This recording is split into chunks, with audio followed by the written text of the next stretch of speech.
কথাগুলো বলে রাজা কৃষ্ণচূড়া গাছের থেকে সরে যায়। আর শিয়ার চোখে পানি, তবে সে হাল ছেড়ে দেওয়ার মতো মেয়ে না। আজকে না হয় নাকচ করে দিল, কালকে পরশু এভাবে একদিন তো রাজি হবে, সেই আশায়। নেহা এসে আরশিয়ার পাশে দাঁড়ায়। নেহা এতক্ষণ সবটাই শুনেছে। আরশি, আমার মনে হয় ছেলেটার মনে অনেক দুঃখ। আমি খেয়াল করেছি কথাগুলো বলার সময় কেমন উদাসীন ভাব। আর আমার কাছে মনে হয় ছেলেটাও তোকে ভালোবাসে। জানিস আরশি, ভালোবাসাগুলো এমনই। দুজনে ভালোবাসলেও অনেক সময় পরিস্থিতি নামক কোনো কিছুর কাছে সঁপে দিতে হয় ভালোবাসাটাকে। তুই কোনো চিন্তা করিস না, রাজা ভাইয়া একদিন তোকেই ভালোবাসবে। রাত 2টো ছুঁই ছুঁই। ল্যাম্পপোস্টের আলোতে ফাঁকা রাস্তায় দাঁড়িয়ে আছে একজন যুবক, মুখে জ্বলন্ত সিগারেট।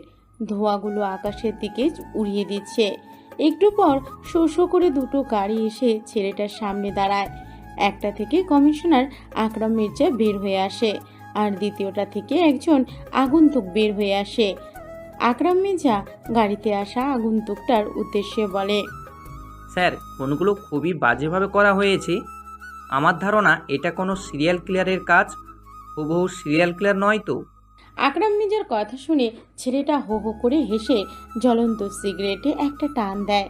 গাড়ি ডিকির উপর বসে পড়ে। ছেলেটার কর্মকাণ্ডে আকরাম মির্জা অবাক হয়, কারণ তার স্যারের সামনে এমন কেউ করেনি। আর ছেলেটা বা কে? কথাগুলো আকরাম মির্জার মাথায় ঢুকছে না। জঙ্গলে প্রবেশ করে বাঘের উপর আঘাত আনানোর চেষ্টা করা, আর সেটা শুধু একজনকে দিয়েই সম্ভব। বলতে পারেন আকরাম মির্জা সে কে? আকরাম মির্জার মুখ দিয়ে অস্পষ্ট সুরে চলে আসে। শিকারি? ছেলেটা হো হো করে হেসে দিয়ে আবার পূর্বের ন্যায় জ্বলন্ত সিগারেটে টান দেয়। আমাদের রাজ্য আর লক্ষ্য দুটোই একই, কেউ ক্ষমতার লালসা আর কেউ টাকার লালসা। আমার এগুলো কিছুই চাই না, আমার যা চাই তা হলো রাজার ভাইয়ের মৃত্যু। কথাগুলো বলে ছেলেটা হাসতে থাকে। আকরাম মির্জার বুঝতে বাকি নেই ছেলেটা কোনো সাধারণ কেউ না, কারণ রাজা ভাইকে মারা তো দূর, তার নাম নিয়ে কথা বলতে কলিজার দরকার। আর এই ছেলে রাজা ভাইকে মারতে চায়। সবাই রাজত্ব করতে চাই, রাজাও হতে চাই সবাই, কিন্তু দিন শেষে ঠিক একজনই রাজা থাকে। রাহাত, তুমি হঠাৎ কেন এসেছো আমি জানি না, তবে তোমাকে আমার দরকার। আমার ছেলেকে এমন নৃশংসভাবে মারার বদলা আমি নিব। আর রাহাত, ড্রাগসের 50% তুমি শেয়ার আছো, কেউ জানে না, তবে আপাতত ড্রাগস বন্ধ করতে হবে। অনেক সহ তার সাথে সবাইকে মেরে ফেলছে। আগন্তুকের কথাগুলো শুনে রাহাত বলে, অনেককে আর কেউ মারেনি, স্বয়ং রাজ মেরেছে। আর আপাতত এটা নিয়ে কথা না বলাই বেটার। আমি সব কিছু দেখছি, আপনাদের জানাবো। কথাগুলো বলে রাহাত বাইক নিয়ে অন্ধকারে মিলিয়ে পড়ে। ভাই, কিছু যদি মনে না করেন তাহলে একটা প্রশ্ন করতাম। জুয়েলের কথায় রাজা জুয়েলের দিকে তাকায়। ছেলেটা তার অত্যন্ত বিশ্বস্ত, সবসময় ছায়া হয়ে পাশে থাকে। রাজার জন্য দুবার গুলিবিদ্ধ হয়েছে। রাজা ইশারা করতেই জুয়েল বলে, ভাই, হুট করে রাহাত ভাই এখানে আসলো কেন? আমার না রাহাত ভাইকে ভালো মানুষ মনে হয় না, মনে হয় ওনার মাঝে হিংস্র কিছু আছে। জুয়েলের কথায় রাজা হা হা করে হেসে দেয়। ছেলেটা তাকে নিয়ে বড্ড বেশি চিন্তা করে, তাই তো ছেলেটাকে ছোট ভাইয়ের ন্যায় সাথে সাথে রাখে। আমাদের রাজ্যটাই তো এমন রে, মারো নয়তো মরো। কে কখন কার সাথে গেম খেলে বলা মুশকিল। আচ্ছা শোন, পানিতে কুমির, উপরে হরিণ পানি খাওয়ার জন্য বসে আছে। তোর কি মনে হয় হরিণ পানি না খেয়ে যাবে? অবশ্যই খেয়ে যাবে, কারণ তার কথা হচ্ছে বাঁচবো নয়তো মরবো। আমাদের রাজ্যটাও সেম, মারো নয়তো মরো। লাস্ট পর্যায়ে দেখা যাবে কার হাতে রাজত্ব। রাজার কথাগুলো শুনে জুয়েল শান্ত হয়। আসলে রাজা হচ্ছে ঠান্ডা মাথার মাইন্ড গেমার। নিজের চাল কখনো অন্যের উপর প্রয়োগ করে তা সে নিজেও জানে না। একটু পর রাজার বাড়ির কলিং বেল বেজে ওঠে। জুয়েল গিয়ে দরজা খুলে দেয়। রাহাত এসেছে। কিরে বন্ধু, রাজত্ব কেমন চলছে? আর দেখলাম তো ওই দিন ভার্সিটির কাহিনী, মেয়েটার প্রেমে মজে গেছিস। রাহাতের কথায় রাজা মুচকি হাসে। কিলার জগৎটাই এমন, হঠাৎ তোর আগমন বার্তা পেলাম, তার কারণ কি? কোনো কারণ নেই, ক্লিয়ার পাঠানো হলো তোর সাথে সাথে থাকার জন্য। তাই তো আমি চলে এসেছি, তোর সাথে থাকলে কিছু শিখতে পারবো। রাহাতের কথায় রাজা শব্দ করে হাসে। কালো জগতের কালো কাহিনী সব মিলিয়ে আতঙ্ক তুলি। হাসতে থাক বন্ধু, তোর হাসিটা তো আমার সহ্য হয় না, তোর হাসিটা আমার অসহ্য। খুব তাড়াতাড়ি রাতে রাজত্বর কামনা হবে। তোকে সরাতে পারলে কিলারকে সরাতে পারবো, তোর কাহিনী শেষ করব। পীরঢালা রোডের দুপাশে ঝাউবনের সমাহার, আর আকাশে চাঁদটার আলো বেশ ধোঁয়াশা।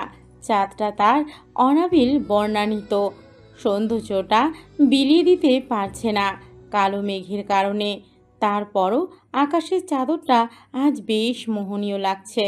ল্যাম্পপোস্টের আলোয় রাস্তাটাকে বেশ সুন্দর দেখাচ্ছে। তার বুকে পড়ে রয়েছে কিছু শুকনো পাতা আর আম গাছের ডালের অংশ। দুটি ছেলে বসে আছে রাস্তাটার ঠিক মাঝখানটায়। একজনের হাতে মদের বোতল, অন্যজনের হাতে জ্বলন্ত সিগারেট। লকারও মুখে কোনো কথা নেই, নিশ্চুপতা ভর করেছে তাদের উপর, যেন কত আপনই নিশ্চুপতা। এই পথটা দিয়ে আসবে মন্ত্রী ফাহাদ। দূর থেকে একটা গাড়ির হেডলাইটের আলো দেখা যাচ্ছে। ছেলে দুটো মাথাটা নিচু করে নেই, কালো প্যান্ট যা ছেঁড়া ছেঁড়া স্টাইল, পায়ে হাই কনভার্স, মুখে কালো ভূতের মাস্ক। মন্ত্রীর গাড়িটা ছেলে দুটোর সামনে এসে দাঁড়ালো। গাড়ির ভিতরে মন্ত্রী ফাহাদ সাহেব কি বলল শোনা গেল না।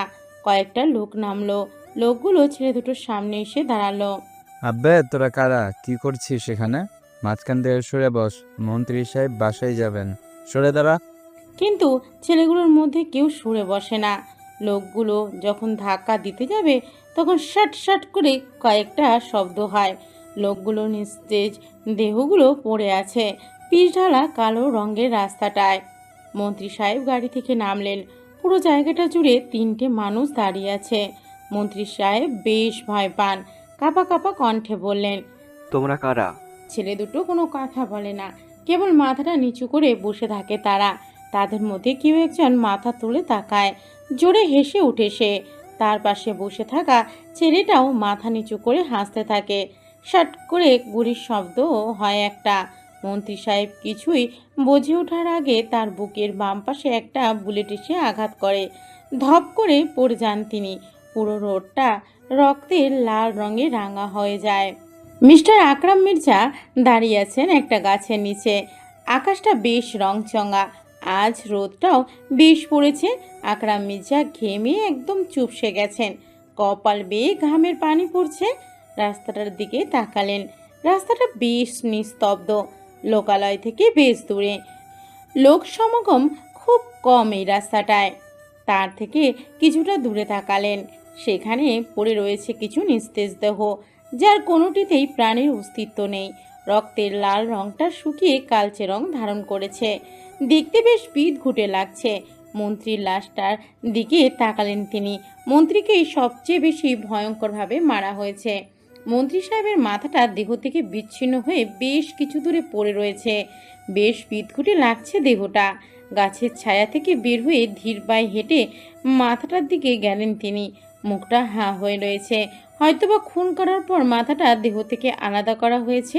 দেহ থেকে বিচ্ছিন্ন হওয়া মাথাটার থেকে বেশ কিছু দূরে দেখতে পান সিগারেটের কিছু শেষ অংশ। সেগুলো তুলে নেন তিনি, প্যাকেটে করে পাঠিয়ে দেন পরীক্ষা করার জন্য। ফোনটা অনবরত বাজতে থাকে তার। ফোনটা প্যান্টের পকেট থেকে হাতে নিয়ে বাঁকানে ধরলেন তিনি। সিএম কল করেছেন। স্যার আসসালামু আলাইকুম। ফোনের ওপাশ থেকে সিএম বললেন, আরে মিয়া, আপনার সালাম আপনার কাছে রাখেন। কি ডিউটি করছেন আপনি? প্রতিদিন আপনার এলাকায় একটা করে খুন হচ্ছে, আপনার জন্য আমাকে উপর মহল থেকে চাপ দিচ্ছে। কাল মন্ত্রীর ছেলেকে, আজকে মন্ত্রীকে মেরেছে, পরশু আবার আমাকে মারবে না, তার কোনো গ্যারান্টি আছে? কি করছেন আপনারা? স্যার আমরা যথাসম্ভব চেষ্টা চালাচ্ছি খুনিকে ধরার জন্য, কিন্তু স্যার কোনোভাবে তাকে ধরতে পারছি না। আমি কিছুই শুনতে চাই না। দরকার হলে নজরদারি বাড়িয়ে দিন, সব জায়গায় সিসি ক্যামেরা বসিয়ে নিন, ফোর্স লাগলে আরও ফোর্স বাড়িয়ে নিন, তারপরে খুনিকে জীবিত অবস্থায় ধরতে হবে। Okay sir, we will try this. Akram মির্জার নিজের জানের ভয় হচ্ছে। এতদিন সেই আগন্তুকটাকে স্যার স্যার বলে এসেছেন, সে আর কেউ না, মন্ত্রী ফাহাদ সাহেব নিজেই ছিলেন। কালকে কথা হলো, আর আজকেই তাকে এমন বেরহমভাবে খুন করেছে। ভয় হচ্ছে কিলারের 400 কোটির জন্য এমন হচ্ছে না তো? কারণ রাজা ভাই তো এটার জন্যই এই তিলোত্তমা শহরে এসেছেন, আর কিছু চিন্তা করতে পারছে না। তিনি চলে যায়। ভার্সিটির কোনায় কোনায় খুঁজেও আজকে আর রাজার দেখা পেল না আরশিয়া। প্রতিদিন রাজাকে দেখা, কথা বলতে যাওয়া অভ্যেসে পরিণত হয়ে গিয়েছে। আসলে ভালোবাসা এমন একটা জিনিস, যখন প্রকাশ পায় তখন তার প্রতি প্রকাশতার কারণে কমে যায়। আরশির সাথেও হয়তো এমনটাই হচ্ছে। আরশিয়ার চোখ দিয়ে দুফোঁটা অশ্রুবিন্দু গড়িয়ে পড়ে। আরশিয়া, আমি কিছুতেই বুঝতে পারছি না এই ছেলের কাহিনী। আর তুই বা এতটা দুর্বল কিভাবে হলি? নেহার কথায় আরশিয়া একচিলতে হাসি দিয়ে বলে, জানি না রে, আমি রাজাকে প্রথম দেখাতেই কেমন জানি হয়ে গিয়েছি। সব সময় তার ভোলা ভালা ফেসটা আমার সামনে চলে আসে। আমি জানি রাজাও আমাকে ভালোবাসে। প্রিয়তির ওপর ছেড়ে দিলাম। কথাগুলো বলি আরশিয়া আর নেহা চলে যায়। আরশিয়া আর নেহার কথাগুলো একজন আড়াল থেকে শুনে নেয় আর মুখের মাঝে বিশ্বজয়ী হাসি দিয়ে বলে, ভালোবাসি আমিও তোমাকে। কথায় আছে অপেক্ষার ফল নাকি সুস্বাদু হয়। অপেক্ষা করো আমাদের প্রেম, তোমার ভালোবাসা অচিরেই সাদরে গ্রহণ করে নেব নিজ পক্ষে। রাত তখন 10টা কি 11টার কাটা ছুঁই ছুঁই। ঠান্ডা হাওয়া বইছে নদীর কিনার আছে। দূর থেকে দেখা যাচ্ছে একটা গাড়ি আসছে বেশ দ্রুত গতিতে। গাড়িটা আসে একটা ব্রিজের উপর থামলো। গাড়ি থেকে একটি ছেলে আর একটি মেয়ে নামলো। দুজনের হাতে .52 ক্যালিভারের লোড করা পিস্তল। দুজনে ধীর পায়ে হেঁটে ব্রিজটার রেলিং গিয়ে দাঁড়ালো। দুজনের হাত একে অন্যের মধ্যে সীমাবদ্ধ। দুজনের চোখে একে অন্যকে পাওয়ার আকাঙ্ক্ষা। ব্রিজের নিচে ছোট একটা নদী বয়ে গেছে। নদীটা ছোট হলেও বেশ খরস্রোতাপূর্ণ নদী। শাঁসা করে পানি যাওয়ার শব্দ হচ্ছে। নদীটার কোল ঘেঁষে চলে গেছে হাজারো নাম নাচানা গাছ আর কাশফুলের বন। পরিবেশটা বেশ শান্তশিষ্ট। চারিদিকে দিয়ে কোনো মানুষের চিহ্ন নেই। দূরে কোনো ঝাউবন থেকে ঝিঝি পোকার আওয়াজ শোনা যাচ্ছে। বেশ বিদঘুটে লাগছে শব্দটা। ছেলেটা গিয়ে ব্রিজটার রেলিংয়ের একদম কাছাকাছি গিয়ে দাঁড়ালো। নিচের দিকে তাকিয়ে আছে ছেলেটা এক দৃষ্টিতে। নিচে প্রবাহমান নদীর পানিটার শব্দটা বেশ ভালো লাগে তার। কি এক অনুভূতি মিশ্রিত শব্দ, যেন নদীটার সাথে পানিটা অদৃশ্য এক টান রয়েছে জন্ম জন্মান্তরে। মেয়েটা গিয়ে শব্দহীন পায়ে এগিয়ে গেলে ছেলেটার দিকে। ছেলেটার দৃষ্টি অনুসরণ করে মেয়েটাও নিচে তাকালো। দেখলো নদীটার পানি চলে যাওয়ার মুহূর্ত। মেয়েটার নরম তুলতুলে ফর্সা হাতটা ছেলেটার শক্তপোক্ত হাতের উপর রাখলো। ছেলেটা মেয়েটার দিকে ভালোবাসা অনুভূতি মিশ্রিত চোখে তাকালো। মেয়েটা যেন এক দৃষ্টিতে দেখার আকুলতায় বিভোর।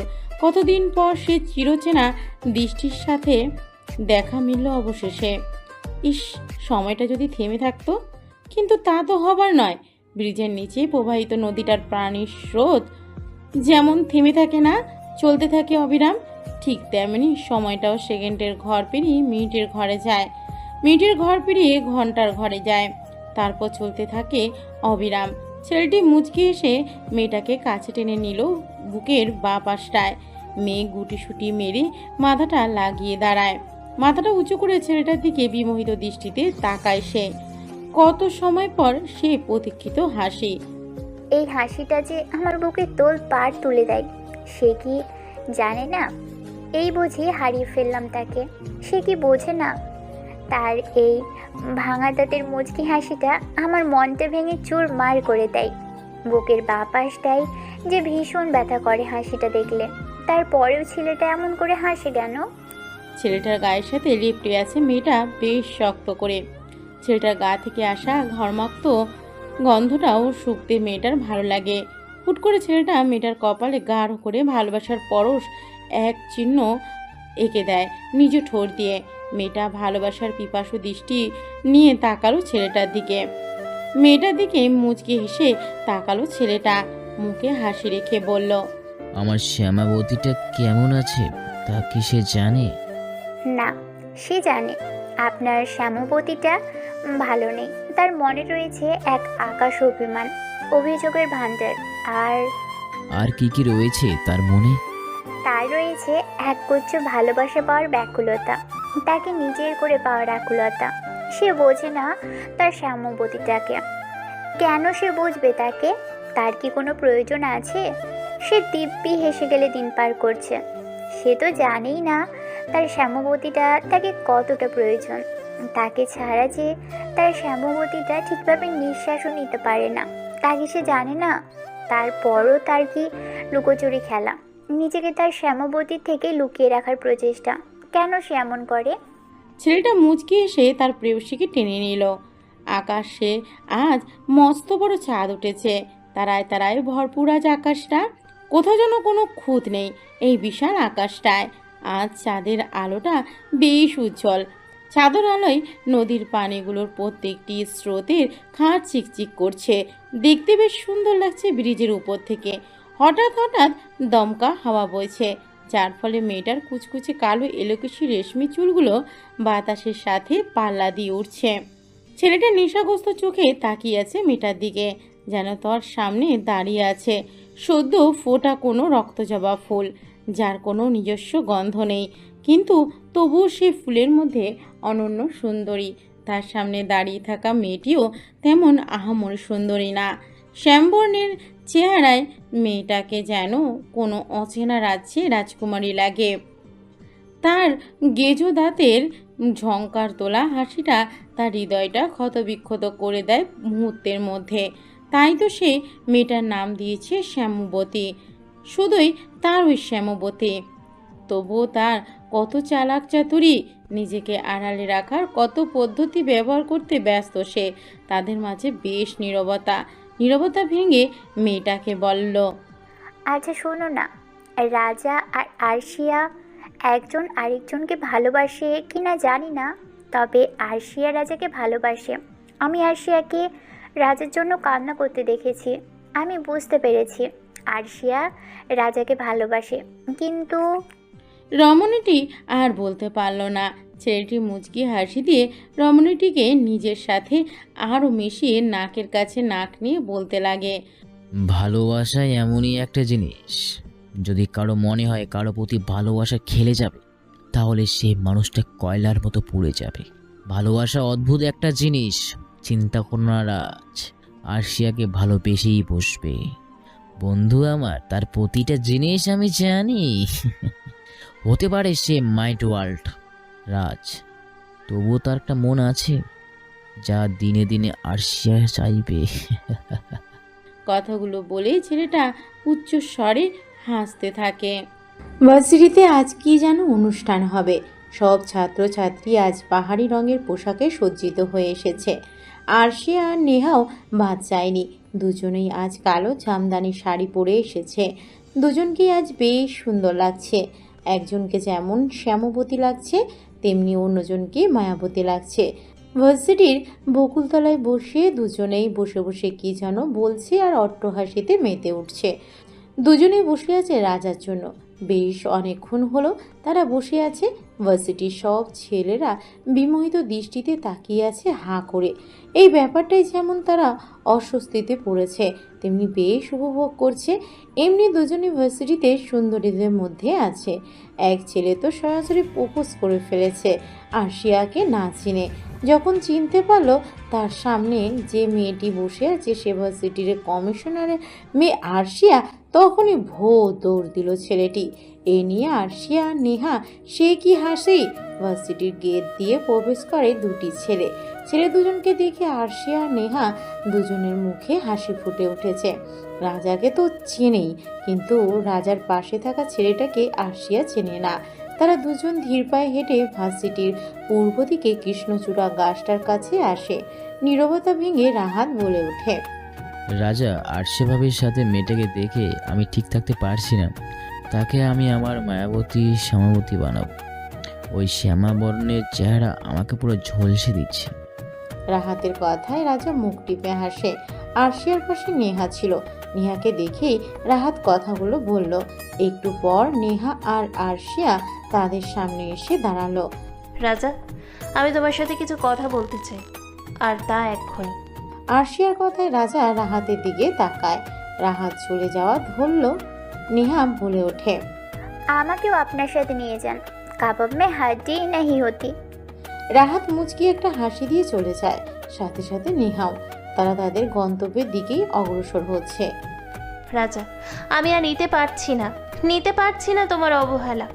ভালোবাসি তোমাকে, বুঝতে পারছি না তুমি হিনা আমি কেমন আছি তা আমি জানি। বিশ্বাস করো, আমার ভালোবাসায় কোনো স্বার্থ নেই। তোমাকে ভালোবাসি, তোমাকে আঁকড়ে ধরে বাঁচতে চাই। তুমি আমাকে তোমার পাশে থাকার একটা সুযোগ দাও। ভালোবাসা খুবই সহজ একটা কথা আরশিয়া, কিন্তু কি জানো, সবার জন্য ভালোবাসা হয় না। মরুভূমির মাঝে যেমন পানি বের করা যায় না, তেমন আমার মনের মাঝে ভালোবাসার নামক বস্তুটার কোনো অস্তিত্ব নেই। তোমাকে একটা ঘটনা বলি। তুমি বড় লোক বাবার মেয়ে, জীবনে কখনো অনাহারে থাকোনি, কিন্তু আমি দিনের পর দিন অনাহারে বড় হয়েছি। রাস্তায় পড়ে থাকা আংশিক ভালো খাবারগুলো তোমাদের মতো বড়লোক যারা ফেলে দিয়েছে তাকে নিজের জীবন বাঁচিয়েছি। রাস্তায় নিজের ঘর বাড়ি বানিয়েছি। জন্মের পর নিজের মায়ের মুখ দেখিনি, জানি না আমার মাকে। আমাকে নাকি ডাস্টবিনে ফেলে রেখে গিয়েছে। অসহ্য যন্ত্রণা হয়। আমাকে যদি তাদের এভাবে ডাস্টবিনে ফেলে রাখাই হতো, তাহলে জন্ম কেন দিল? আমার জীবন অভিশপ্ত। আমি চাই না আমার জন্য তোমার জীবনটা নরকে পরিণত হোক। মনে আছে বলেছিলাম তোমাকে, ভালোবাসি কথাটা অতি সহজ, কিন্তু ভালোবেসে আঁকড়ে থাকাটাই কঠিন। ভালোবাসি বলতে কোনো ক্ষতি নেই, তবে ভালোবাসি বলে দিন শেষে নিজের মধ্যে আটকে রাখা ক্ষতি। মুখে বললাম ভালোবাসি আর সময় ছেড়ে গেলাম, তা ভালোবাসা হতে পারে না। আমি এমন একজন মানুষ যার মাঝে ভালোবাসা নেই। আমার মাঝে সৃষ্টিকর্তা ভালোবাসা দিয়ে পাঠায়নি। আমি মানুষটা সবার থেকে আলাদা। আমাকে ভালোবেসে ভুল করো না, ভুলে যাও আমি নামক ছায়াটার কথা। কথাগুলো বলে রাজা কৃষ্ণচূড়া গাছটা থেকে সরে গিয়ে গুটিসুটি পায়ে ক্যাম্পাসে প্রবেশ করে। ক্লাসরুমে চলে যায়। আরশিয়া তখনও তাকিয়েছিল ঝরে পড়া কৃষ্ণচূড়া ফুলগুলোর দিকে। তাজা থাকাকালীন কতই না সৌন্দর্যে ফুটিয়ে তুলেছিল, আর এখন মৃত মনে হচ্ছে। সেও রাজার মৃত্যুপুরী থেকে তাজা কৃষ্ণচূড়ায় রূপান্তরিত করবে। সেও তার ভালোবাসা দিয়ে দেখিয়ে দিবে ভালোবাসা কিছু দেখে না, ভালোবাসা দেখে দুটো পবিত্র প্রাণ। গুড়ি গুড়ি বৃষ্টি হচ্ছে, সাথে দমকা হাওয়া বইছে। রাস্তার ধারে কিছু বৃষ্টির পানি জমেছে। ল্যাম্পপোস্টের আলোতে পানিগুলো চিকচিক করছে। বেশ কয়েক মিটার দূরে দূরে সারিবদ্ধভাবে ল্যাম্পপোস্টগুলো চলে গেছে। রাস্তাটার মাঝে কোনো মানুষের আনাগোনা নেই। নিস্তব্ধ রাতে জনাকীর্ণ রাস্তার ধারে হেঁটে যাচ্ছে দুটি ছেলে। পুরো রাস্তাটায় কোনো মানুষের আনাগোনা নেই, একদম জনশূন্য। রাস্তাটা বেশ সুন্দর লাগছে রাতের ঘুটঘুটে অন্ধকারে। আজ আর চাঁদের আলো নেই রাস্তায়। ছেলে দুটির মধ্যে একজনের হাতে বিয়ারের বোতল, অন্যজনের হাতে জ্বলন্ত সিগারেট। একজন ঢক ঢক করে বিয়ার খাচ্ছে তো আর একজন বেশ জোরেই সিগারেটের ধোঁয়া ছাড়তে ব্যস্ত। দুজনের গায়ে কালো রঙের টি শার্ট আর সাদা জিন্স, পায়ে হাই কনভার জুতো। কিছুক্ষণ আগে যে লোকটিকে মারা হয়েছে সে একজন বিজনেসম্যান। বেশ পুরনো হিসাব বাকি ছিল লোকটার সাথে, তাই আজ হিসাবটা একদম মিটিয়ে নিল। ছেলে দুটো আচমকা বেশ জোরে হেসে উঠল। জনশূন্য রাস্তাটায় হাসিটা কয়েকবার বাড়ি খেয়ে বেশ বিদঘুটে শোনালো। মিস্টার আকরাম মির্জা ডিউটি শেষ করে বাড়ি ফিরছিলেন। মাথার মধ্যে তখনও খুনের রহস্যগুলো দলা পেকে ঘুরছে, যা সহজে খুলছে না। কি করবেন কিছুই বুঝে উঠতে পারছেন না তিনি।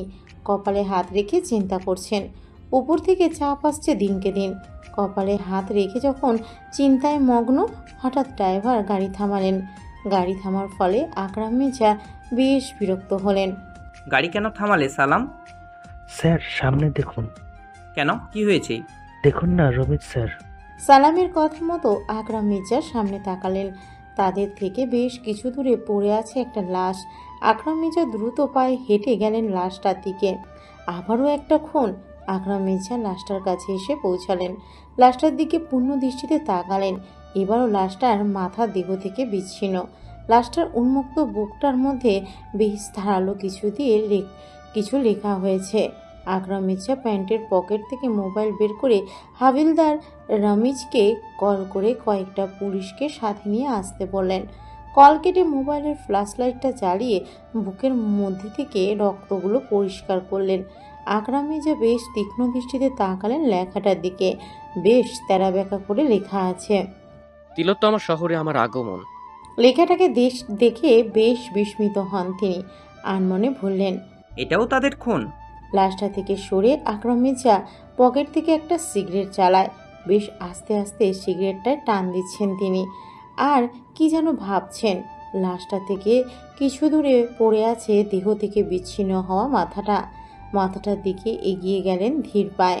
হাঁটু গেড়ে বসলেন মাথাটার পাশে। মাথাটা হাতে নিয়ে তাকালেন তিনি। হা হয়ে আছে মুখটা, কপালের ঠিক মাঝ বরাবর গুলির চিহ্ন। গরম উত্তপ্ত বুলেট দ্বিধাহীনভাবে চলে গেছে খুব স্বাভাবিকভাবে। আকরাম মির্জা এক দৃষ্টিতে তাকিয়ে রইলেন মাথাটার দিকে। হাবিলদার রামিজ কিছু পুলিশ নিয়ে উপস্থিত হলেন আকরাম মির্জার সামনে। আকরাম মির্জা শান্ত দৃষ্টিতে তাকালেন রামিজদের দিকে। রামিজকে উদ্দেশ্য করে বললেন, রমিজ, সবাইকে এইদিকে আসতে বলো। রামিজ সবাইকে ডাক দিয়ে একত্র হতে বলল। জায়গাটিতে উপস্থিত থাকা সকল পুলিশ কর্মকর্তা একসাথে সারিবদ্ধভাবে দাঁড়ালো। আকরাম মির্জা তাদের সামনে এসে দাঁড়ালেন। সবাই একসাথে সালাম দিয়ে নীরব রইল। আকরাম মির্জা সালামের জবাব দিয়ে গলাটা পরিষ্কার করে নিলেন। গলার স্বরটা হালকা ভরাট করে বললেন, তোমাদের এখানে ডেকেছি কেন জানো? হয়তো কেউ জানো বা ধারণা করছো এই জন্য। তোমাদের এখানে ডাকা হয়েছে এই খুনের রহস্যটা বের করার জন্য না। তোমাদের কয়েকটা কথা বলবো, খুব মনোযোগ দিয়ে শোনো। এতদিন যাবৎ যেসব খুন হয়েছে সব একজনই করেছে। খুব ঠান্ডা মাথায় খুনগুলো করেছে সে। এখনো অবধি কোনো খুনের মজবুত একটাও প্রমাণ পাওয়া যায়নি যে তাকে আমরা ধরতে পারবো। সে যতগুলো খুন করেছে সেখানে সে একটা প্রমাণও রেখে যায়নি। খুব নিখুঁতভাবে সে খুনগুলো করে চলে গেছে। এখন তোমাদের মনে প্রশ্ন জাগছে, তাহলে স্যার আমরা তাকে কিভাবে ধরবো? সত্যি বলতে প্রশ্নটার উত্তর আমার কাছেও নেই। তাহলে আসল খুনিকে বা মাস্টার মাইন্ডকে কিভাবে ধরবো? আমরা তাকে ধরার চেষ্টা করব না। রমিজ, থানাতে থাকা সকল এসআই, এসপিআইকে, হাবিলদারকে 5 মিনিটের মধ্যে আমার সামনে আসতে বলো। হাবিলদার রামেশ সব পুলিশকে কলে বললেন আকরাম মির্জা আব্দুল তাদের ডেকে পাঠিয়েছে। পকেট থেকে সিগারেটের প্যাকেটটা নিয়ে একটা সিগারেট ধরালেন তিনি।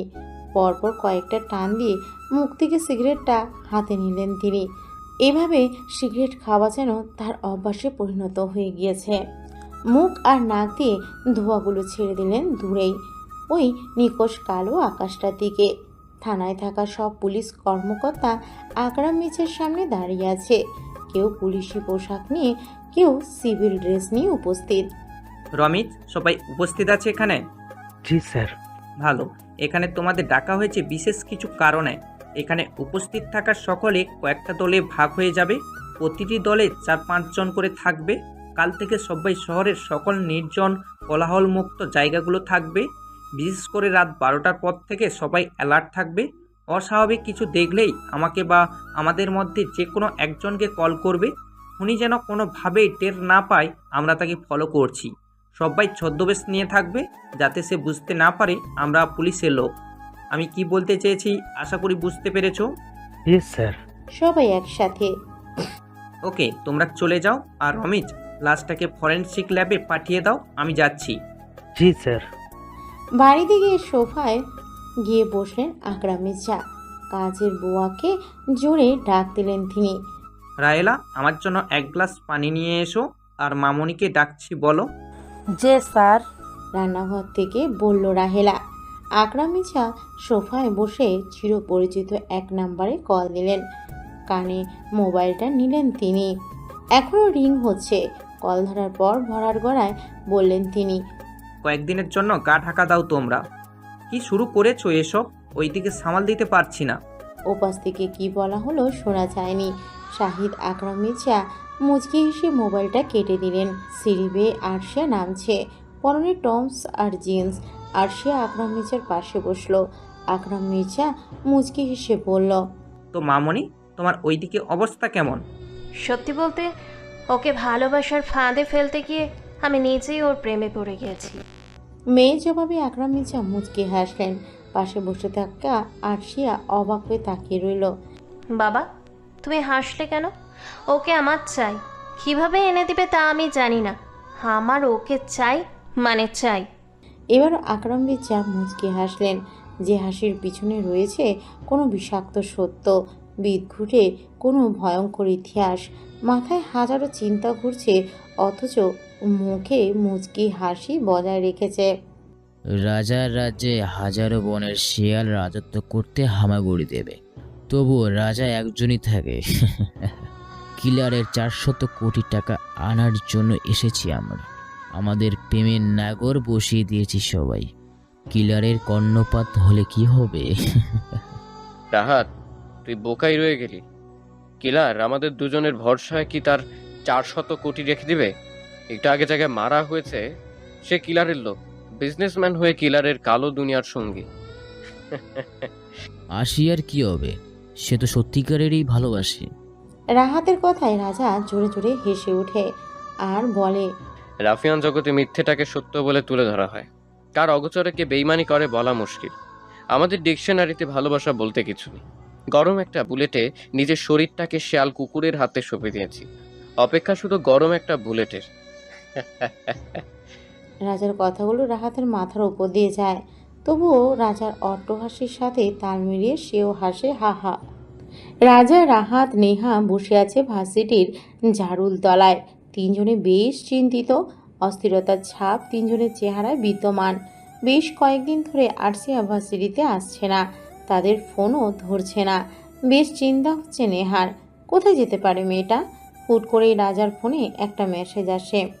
রাজা ফোনটা প্যান্টের পকেট থেকে হাতে নেয়, দেখে আননোন নাম্বার থেকে একটা মেসেজ এসেছে। রাজা মেসেজ অপশনে গিয়ে মেসেজটা পড়ে নেয়। রাগে চেহারাটা একদম লাল হয়ে গিয়েছে তার। রাহাত, নেহা রাজার দিকে আটকে ওঠে, মনে মনে ভাবে ছেলেটা কি কোনো কারণে রেগে আছে। রাহাত আর নেহা কাঁধে হাত রাখে। রাজা তাদের দিকে তীক্ষ্ণ দৃষ্টিতে তাকিয়ে রয়। রাজা একবার রাহাতের দিকে তাকায়, আরেকবার হাতে থাকা মোবাইলটার দিকে তাকায়। চোখ দিয়ে আগুন ঝরছে তার। রাহাত আলতো হাতে রাজার হাত থেকে মোবাইলটা নিয়ে নেয়। সূক্ষ্ম চোখে মোবাইলটার দিকে তাকায় সে। মেসেজটা পড়তে থাকে সে। কেমন আছো মিস্টার রাফিয়ান? আমার জানা মতে তেমন একটা ভালো নেই, তবে এই মেসেজটা দেখার পর তুমি আরও ভালো থাকতে পারবে না। তোমার প্রেয়সী আমার কবজায়, যে কোনো সময় তার মৃত্যুর ডাক পড়ে যাবে।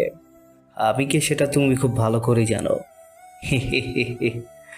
ধরো তোমার কোনো এক বিপদের শুভাকাঙ্ক্ষী ছিলাম। নিস্তব্ধ সেই ছোট্ট নদীর তীরে আবার দেখা হবে। আমি কিন্তু অপেক্ষায় আছি, তাড়াতাড়ি চলে এসো সঠিক সময়।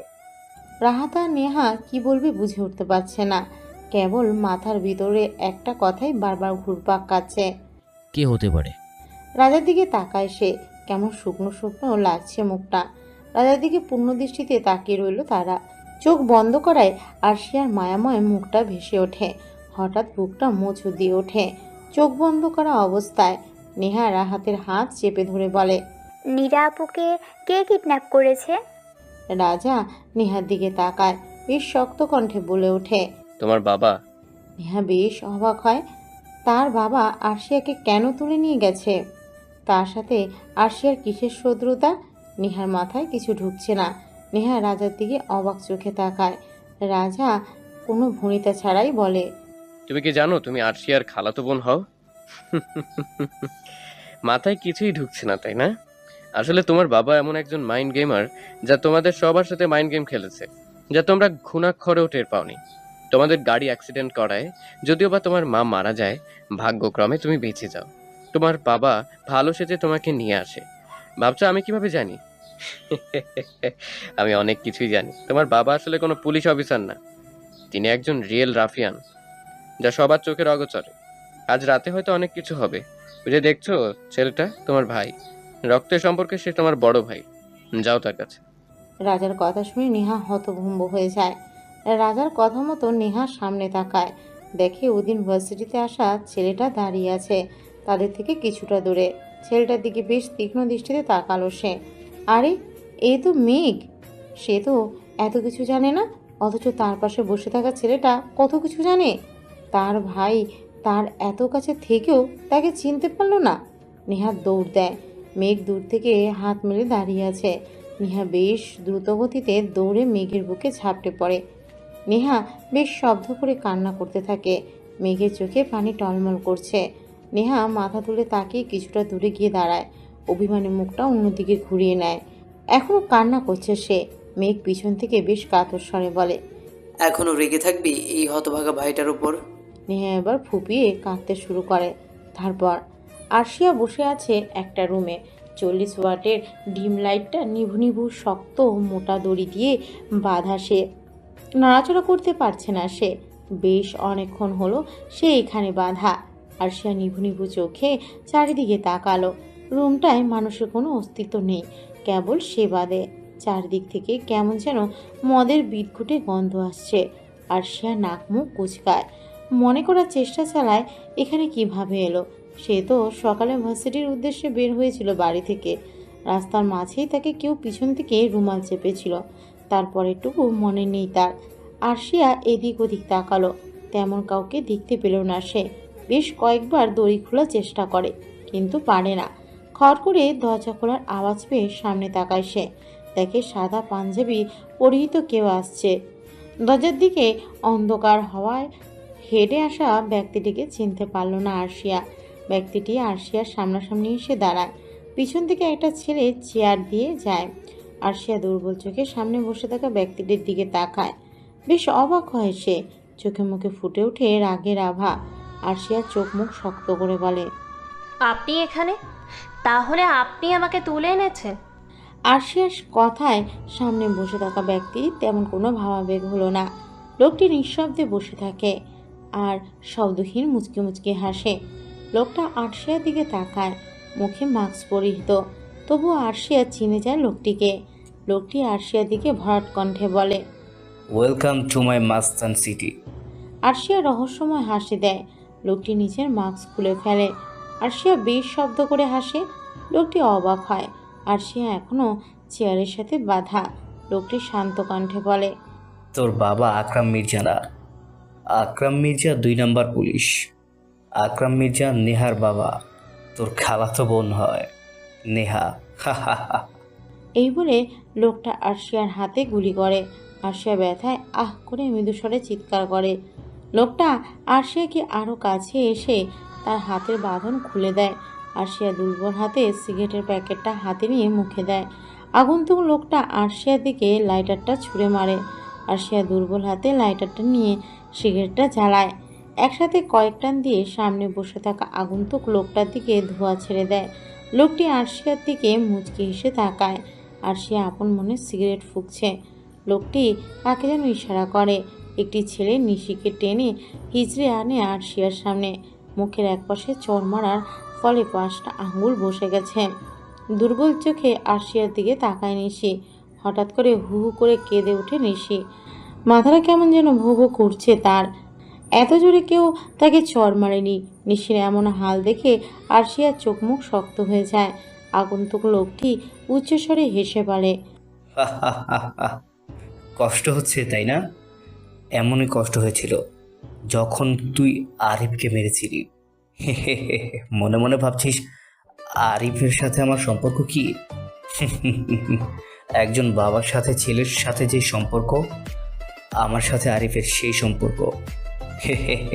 তোর মৃত্যু তো আমার হাতে। আগন্তুকের কথা শুনে আরশিয়া হেসে দেয় উচ্চস্বরে। সিগারেটের প্যাকেট থেকে আরও একটা সিগারেট নিয়ে সেটা জ্বালায় সে। একসাথে কয়েক টান দিয়ে আয়েশি ভঙ্গিতে বসে সে চেয়ারটাতে। হঠাৎই নির্ভুল স্নাইপারে বুলেটের জালে আবদ্ধ হতে থাকে সেখানে থাকা লোকগুলো। আরশিয়া জোরে হেসে ওঠে। দুর্বল পায়ে উঠে দাঁড়ায় সে। মুখে তখনও অর্ধচলন্ত সিগারেট। ধীর পায়ে হেঁটে আগন্তুকের সামনে যায় সে। মুখে মুচকি হাসির কোলে ফুটিয়ে তুলে লোকটির একদম কাছাকাছি গিয়ে ফিসফিসিয়ে বলে, একটাই বুলেট, হাজারো নিশানা। পিচঢালা রোডে হাজারো লাশের মিছিলে রক্তের স্রোত বহমান। রক্তের নদীতে বহমান স্রোতে নিজের অস্তিত্ব খুঁজে পাওয়ার আকাঙ্ক্ষায় নিমজ্জিত হয়ে ওঠা। কি এক নেশাক্তময় গন্ধ রক্তে। ভাবছিস তোকে কেন মারলাম না, বাঁচিয়ে কেন রাখলাম জানতে চাস? আচ্ছা যা বলছি, তোকে মারার মানুষ এসে গেছে, খেয়ে জানতে চাস? তুই তাকে খুব ভালো করে চিনিস। তার সাথে তোর খুব তাড়াতাড়ি দেখা হবে সেই চিরপরিচিত জায়গায়। অপেক্ষা কর সেই ভয়ঙ্কর রাতের জন্য। আরশি আর কিছু বলে না, কেবল হাসতে হাসতে সিগারেটে টান দেয়। সিগারেটের শেষ টান দিয়ে ছুঁড়ে মারে। ধীর পায়ে হেঁটে নিশির সামনে এসে দাঁড়ায়। বেশ অনেকগুলো ছেলে এসে দাঁড়ায় আরশিয়ার সামনে। সবার গায়ে একই রকম পোশাক। আগন্তুক লোকটি পিস্তল দিয়ে আরশিয়াকে গুলি করতে যাবে, তখনই ছেলেগুলোর মধ্যে কেউ একজন গুলি করে ডিম লাইটে। মুহূর্তের মধ্যে পুরো রুমটা অন্ধকারে ছেয়ে যায়। বেশ কিছুক্ষণ পর আগন্তুক লোকটি মোবাইলের ফ্ল্যাশ অন করে সামনে ধরলে কাউকে পায় না, কেবল কয়েক ফোঁটা রক্তের ছোপ বাঁধে। রেগে বেশ জোরে ঘুষি দেয়। কয়েকটা পিস্তলের বুলেট খরচ করে নিচের রাগ দমাতে না পেরে কি যেন ভেবে জোরে বিটফুটে এক হাসি দেয়। আমার আগমন হওয়ার পালা। কিলার জগতের মাইন্ড কিলার রাজ মাহমুদ, তার চাল চালবে। তৈরি থাক সব রাফিয়ান। সব কিছু নীরবে পর্যবেক্ষণ করে আমার চাল দেওয়ার সময় হয়ে গিয়েছে। Game start now. আজকে আখ থেকে কৃষ্ণচূড়া গাছটার নিচে বসে আছে আরশিয়া নেহা। আরশিয়াকে দেখে নেহা ঝাপটে ধরে, কারণ এতদিনের ঘোর অতীত তাদের সামনে আসে। যাকে আরশিয়া বাবা বলে জানতো, সে আসলে তার বাবাই নয়, সে নেহার বাবা। আরশিয়া যেই মেয়েকে এতদিন তাদের বাড়ির কাছের মেয়ে জেনে এসেছে, সেই তার চাচাতো বোন বের হলো। নিশি আরশিয়াদের বাড়িতে কাজ করত, সেটাই জানতো, যাকে আকরাম মির্জা কাজের মেয়ের পরিচয় দিয়েছিল। আর আজকে সে তার চাচাতো বোন বের হলো। নেহা যেই ছেলেটাকে রাজার সঙ্গে প্রথম দেখেছে, তাকে বিভিন্নভাবে অপমান করে, আর সেই তার আপন ভাই বের হলো। সব কিছু যেন ধাঁধা হয়ে রয়ে গেল, বুঝতে পারছে না কিছুই। একটু পর মেঘ, রাহাত আর রাজা আসে কৃষ্ণচূড়া গাছের কাছে। রাজা আরশিয়াকে দেখে একটা মুচকি হাসি দেয়। আরশিয়া কিছু বলার আগে রাজা বলতে শুরু করে। আরশিয়া, তোমাকে একটা ঘটনা বলি। আমি কেন তোমার শহরে এসেছি তা তুমি জানো, এটা আমি জানি। তোমার বাবা, সরি তোমার তো বাবা না, সে কিলারের 400 কোটি টাকা নিজের কাছে রেখেছে। তার জন্য আমার আমার শহরে আসা, আর আমাকে ফাঁদে ফেলার জন্য আকরাম মির্জা তোমাকে গুটি হিসেবে ব্যবহার করেছে। আচ্ছা আরশিয়া, তুমি যে কে তা আমি আগ থেকেই জানি। রাজার কথায় আরশিয়া যেন আকাশ থেকে পড়ল। সে কে আকরাম মির্জা ছাড়া কেউ জানে না, আর তার পরিচয় সে খুবই গোপন রেখেছে। তাহলে রাজা কিভাবে জানলো? মাথা কাজ করা বন্ধ করে দেয় আরশিয়ার। রাজার দিকে তীক্ষ্ণ দৃষ্টি দিতেই রাজা পকেট থেকে সিগারেট বের করে মুখে ভরে নেয়। কৃষ্ণচূড়া ফুলগুলোর দিকে তাকিয়ে ধোঁয়াগুলো ভাসিয়ে দেয় উপরে। রাজা বলতে লাগে, জঙ্গলে সিংহ শিকার করতে গেলে আগে সিংহের দাবানল সম্পর্কে জানতে হয়, নাহলে সিংহের হাতে অকালে মৃত্যু নিশ্চিত হয়ে যায়। আমি অন্ধকার জগতের বাসিন্দা, অন্ধকার জগৎ সম্পর্কে আগে অবগত হয়ে কাজে লাগে। আরশিয়া, তুমি সিবিআই অফিসার তা আমি আগ থেকেই জানতাম। এটাও জানতাম প্রথমে তুমি আমাকে তোমার প্রেমের জালে ফাঁসিয়ে আমার থেকে সব জানতে চেয়েছিলে, কিন্তু তোমার সব কিছু বিফলে যায়। তবে তুমি আমাকে ভালোবাসো তা আমি জানি। কথাগুলো বলে রাজা সিগারেটে টান দেয়। ধোঁয়াগুলো আকাশের দিকে করে উড়িয়ে দিচ্ছে দুর্বাসায়। কয়েক জোড়া চক্ষু রাজার দিকে তাকিয়ে থাকে। তারা আজ নীরব দর্শক। রাফিয়ান জগতের নিকৃষ্ট কাহিনীর অংশ হলো তারা। রাজা আবার বলতে লাগে, তোমাদের মনে হয় না হুট করে মেঘ কোথা থেকে আসলো, তাও নেহার আপন ভাই হয়ে? মেঘ চৌধুরী আমার সাথে অনেক আগ থেকেই ছিল, আর আকরাম মির্জার ছেলে মেঘ আমি আগ থেকেই জানতাম। সবার কাছে কালো অন্ধকার রাতের ন্যায় অ্যাক্সিডেন্টে মায়ের সাথে মেঘও মারা গিয়েছিল, কিন্তু না, সেদিন মেঘ চৌধুরী বেঁচে গিয়েছিল সবার আড়ালে, আর নেহার আপন বড় ভাই মেঘ। রাজা থেমে যায়। পূর্বের ন্যায় এবারও সবাই নিশ্চুপ। রাজা শব্দ করে হাসে। আজ মনে হয় রাজাকে তাদের কাছে ভয়ঙ্কর মনে হলো। রাজার সামনে বসে আছে মেঘ, তাদের পিছনে রাহাত, আরশিয়া, নেহা আরও কয়েকটি ছেলে। রাজা রাহাতকে বলে, রাহাত, তোরা কয়েকজন আরশিয়াদের পাহারা দিবি। আমি যতদূর ধারণা করতে পারছি ওরা আরশিয়াদের ওপর হামলা করতে পারে, তুই ওদিকটাই নজরে রাখবি। জি। সিগারেটের প্যাকেট থেকে একটা সিগারেট হাতে নিয়ে সেটাতে আগুন জ্বালায়। মেঘের দিকে তাকায় রাজা, দেখে এক পাশে চুপচাপ করে বসে আছে সে। মেঘের দিকে তাকিয়ে মুচকি হাসলো রাজা, বেশ মিহি কণ্ঠে বলে, মেঘ। মেঘ মাথা তুলে তাকায়, চোখ মুখ লাল হয়ে গেছে তার। ইশারায় কাছে ডাকে তাকে। মেঘ ধীর পায়ে রাজার কাছাকাছি এসে দাঁড়ায়। রাজা মেঘের কাঁধে হাত রাখে, বেশ নির্জীব কণ্ঠে বলে, আমি জানি তুই মুস্কানকে ভালোবাসিস, আর মুস্কান তোকে ভালোবাসে। কি ঠিক বললাম তো? মেঘ মাথা নিচু করে দাঁড়িয়ে থাকে, কারণ রাজার সব কথা সত্যি। কি বা বলবে, কিছুই তো বলার নেই। রাজা মুখটা খানিকটা গম্ভীর করে তোলে, বেশ ভরাট কণ্ঠে বলে, মৌনতা কিন্তু সম্মতির লক্ষণ। আমি কি ধরে নেব এতক্ষণ যা বলেছি সব সত্যি? মেঘ চুপ করে থাকে। তার থেকে কিছুটা দূরে নির্বিকার ভঙ্গিতে দাঁড়িয়ে আছে মুস্কান। দুজনের মুখে কথা নেই। রাজা কখনো বিশ্বাসঘাতকতা মেনে নেয় না, আর এখানে তো সে চরম বিশ্বাসঘাতকতা করেছে। তাহলে আদৌ কি তার ক্ষমা হবে? হি হি হি হি, হাস্যকর। হ্যাঁ, এটা মানা যায়। সে মুস্কানকে যতটা ভালোবাসে তার চেয়ে বেশি রাজাকে ভালোবাসে। ছোটবেলা থেকেই রাজা তাকে আগলে রেখেছে। দুজনেই দুজনের জানে জিগার। একজনকে ছাড়া অন্যজন যেন অচল। তবুও মুস্কান নামের মেয়েটার মায়ায় পড়ে যায় কোনো এক কালে, অথচ মেয়েটা তার থেকে গুনে গুনে 10 বছরের ছোট। মেঘ অপরাধী দৃষ্টিতে তাকায় রাজার দিকে। রাজা তার দিকে স্বাভাবিক দৃষ্টি নিয়ে তাকিয়ে আছে। মেঘকে ইশারায় ডাকে সে। মেঘ ধীর পায়ে এগিয়ে যায়, বুকটা প্রচণ্ড গতিতে কাঁপছে। রাজার সামনে গিয়ে দাঁড়ায় সে, মাথা নিচু করে নেয়। মেঘ ইশারায় মুস্কানকে ডাকে। রাজা মেঘের কাঁধে হাত দেয়, বেশ স্বাভাবিক কণ্ঠে বলে, জানিস মেঘ, আজ আমি বেশ নিশ্চিন্ত। মুস্কানের জন্য বেশ চিন্তিত ছিলাম রে, কিন্তু এখন চিন্তিত না, কারণ আমার বোনকে আগলে রাখার জন্য একটা ছেলে সর্বদা সামনে এসে দাঁড়ায়। তাই ঠিক করেছি তার সাথে আমার বোনের বিয়ে দিব ভাবছি। তুই কি বলিস? মেঘের বুকটা ছ্যাদ করে ওঠে, হাত পা কাঁপতে শুরু করে তার। প্রিয় মানুষটাকে হারানোর ভয় যেন কুড়ে কুড়ে খাচ্ছে তাকে। একদিকে বিশ্বাস, অন্যদিকে ভালোবাসা। কোনটাকে বেছে নেবে সে? মুস্কান ছলছল চোখে একবার রাজার দিকে তাকায়, আর একবার মেঘের দিকে তাকায়। মুস্কানকে ইশারা করে কাছে আসতে বলে। মুস্কান ধীর পায়ে রাজার সামনে এসে দাঁড়ায়। মুস্কানের হাত দুটি ধরে মেঘের হাতের মধ্যে ঢুকিয়ে দিল রাজা। মুস্কান আর মেঘ অবাক চোখে তাকায়। কি হচ্ছে কিছুই বুঝতে পারছে না মুস্কান আর মেঘ।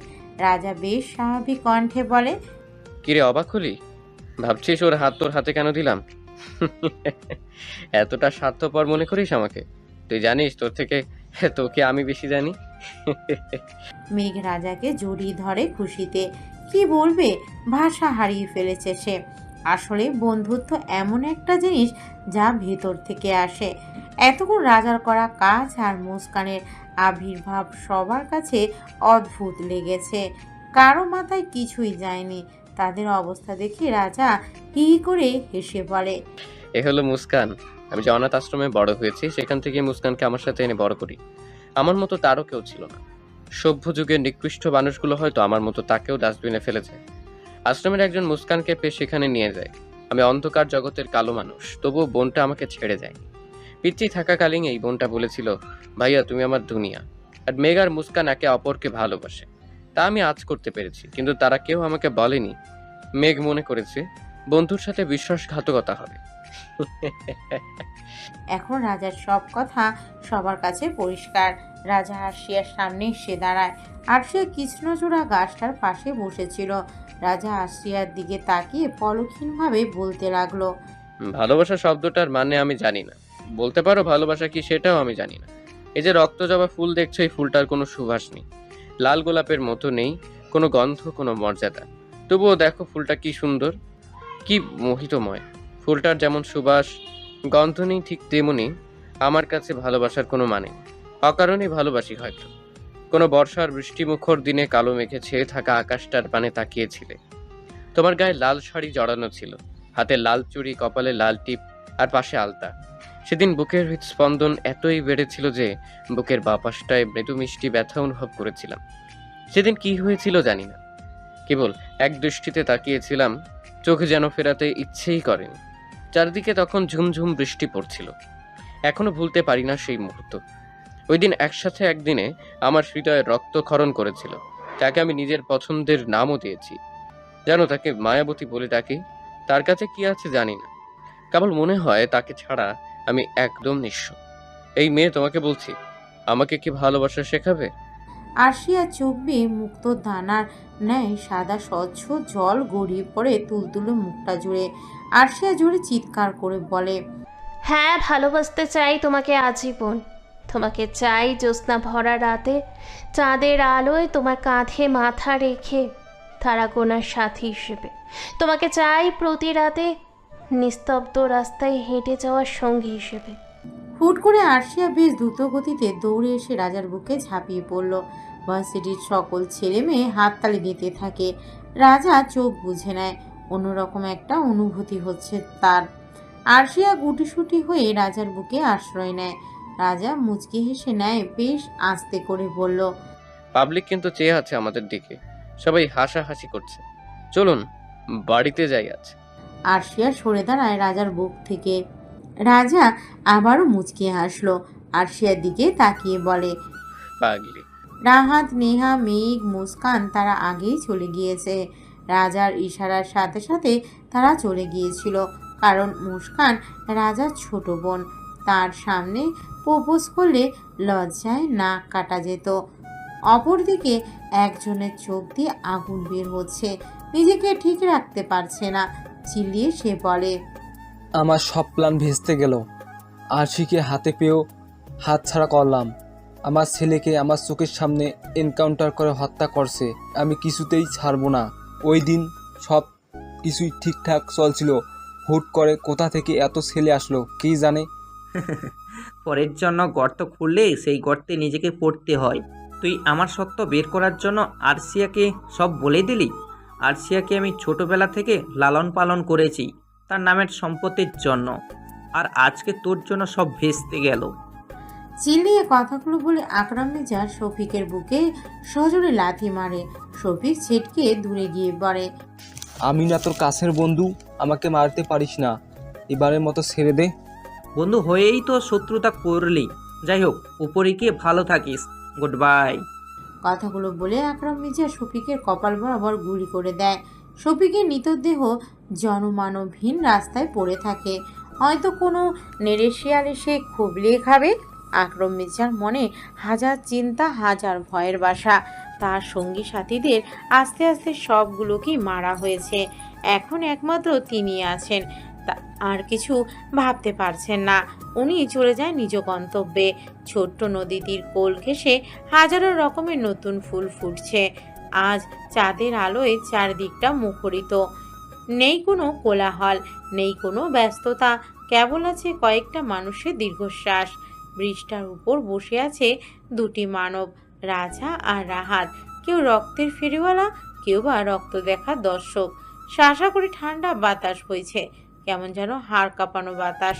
চাঁদের আলোয় নদীর পানি চিকচিক করছে, কেমন যেন বেশ সুন্দর লাগছে।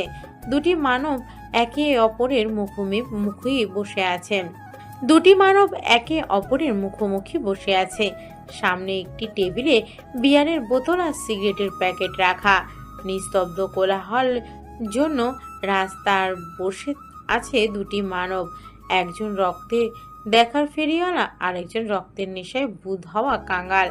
সামনাসামনি চেয়ারে বসে আছে দুজন, কারো মুখে কথা নেই। একজন ঢকঢক করে মদ খাচ্ছে, আর একজন মাথা নিচু করে বসে আছে। সামনে ধুলাবালি জড়ানো টেবিলটার এক কোণে পড়ে আছে কয়েকটা সিগারেটের প্যাকেট। জনমানবহীন এই রাস্তায় তেমন কোনো মানুষের আসা যাওয়া নেই বললেই চলে। রাত তখন 12টা কি 1টা হবে। চারিদিকে নিস্তব্ধতা ছড়িয়ে ঝিঝি পোকারা ডাকছে অবিরত, যা রাতের নিস্তব্ধতাকে আরও খানিকটা বাড়িয়ে দিয়েছে। দূরে কোনো জায়গা থেকে কয়েকটা শিয়ালের ডাক ভেসে আসছে।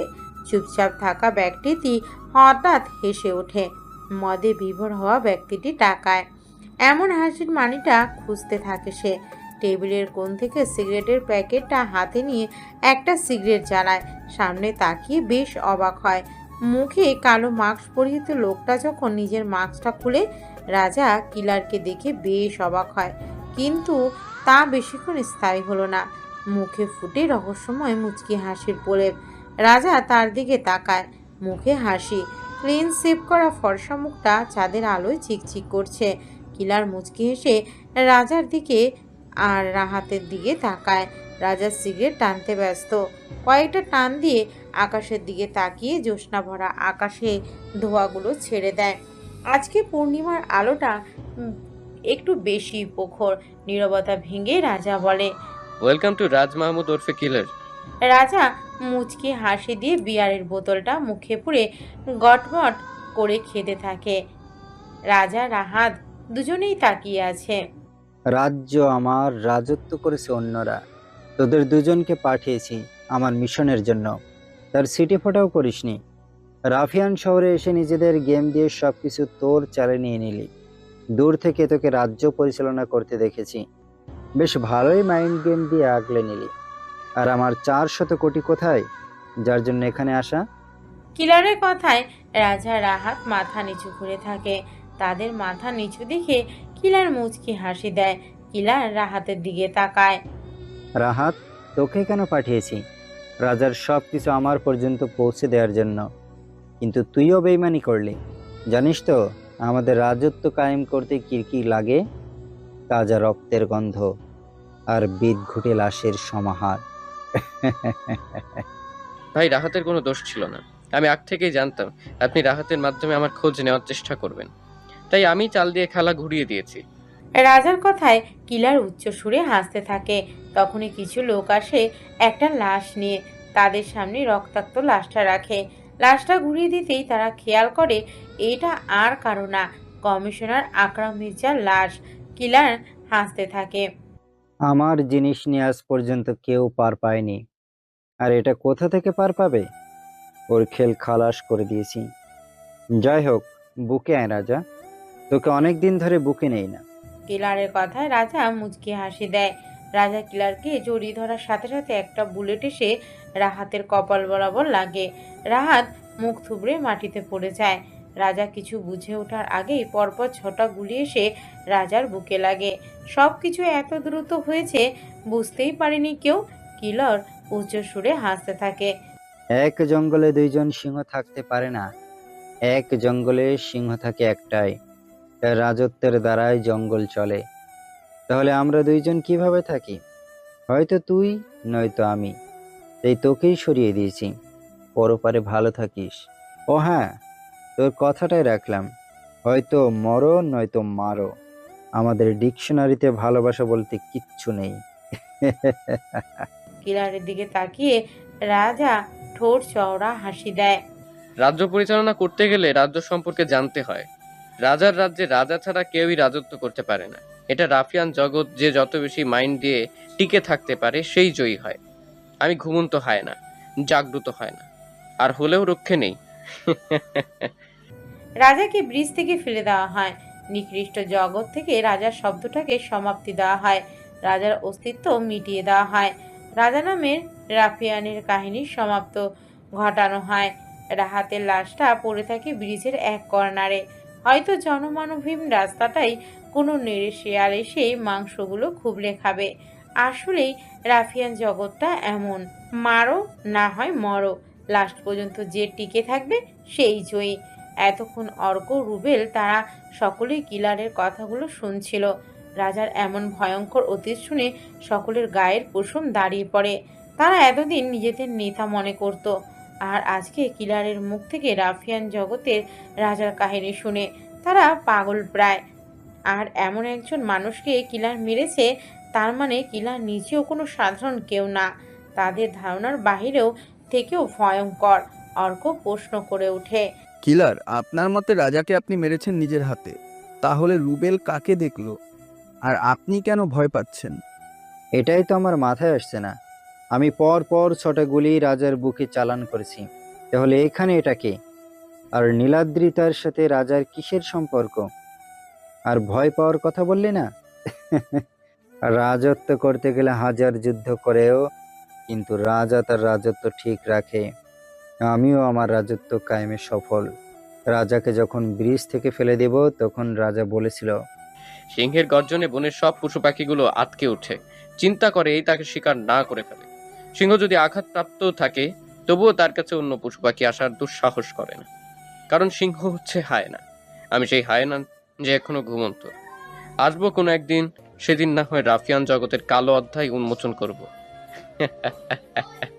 আজকে আকাশে চাঁদ উঠেছে, যাকে বলে পূর্ণিমা চাঁদ। বারান্দায় বসে আকাশের দিকে তাকিয়ে আছে তিলোত্তমা।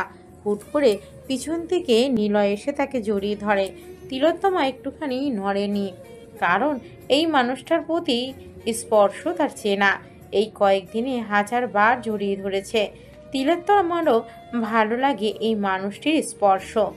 আকাশের মাঝে হাজারো তারাদের মাঝে চাঁদটাকে দেখো, কত মনোমুগ্ধকর মনে হচ্ছে। তবু আমার আকাশের চাঁদটাকে চাই না, আমার চাই তোমাকে। তুমি হীনা, আমি অস্তিত্বহীন। তুমি আমার কাছে আকাশের চাঁদটা থেকেও সুন্দর। তোমার ভালোবাসার কাঙাল আমি। নিলয়ের কথাগুলো শুনে তিলোত্তমা নিজেকে ধরে রাখতে পারেনি। এত মায়া মাখানো কথা সে আর নিজের মধ্যে ধারণ করতে পারবে না।